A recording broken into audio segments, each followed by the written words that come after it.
She's low-key into you, but you're out here thinking she's just being nice. Let's decode this chaos. Subscribe now and hit that bell so you don't miss the tea on dating psychology. All right, besties, or should I say chiefs, today we're dropping the top 3 behaviors that mean a woman's actually attracted to you, straight up.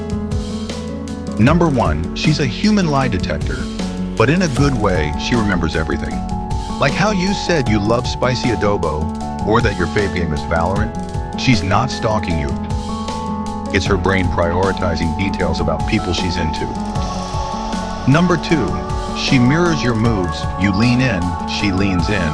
You cross your arms, she does too. It's low-key subconscious. Her body's literally trying to match you because she feels connected. No cap. Number 3, she teases you the soft way.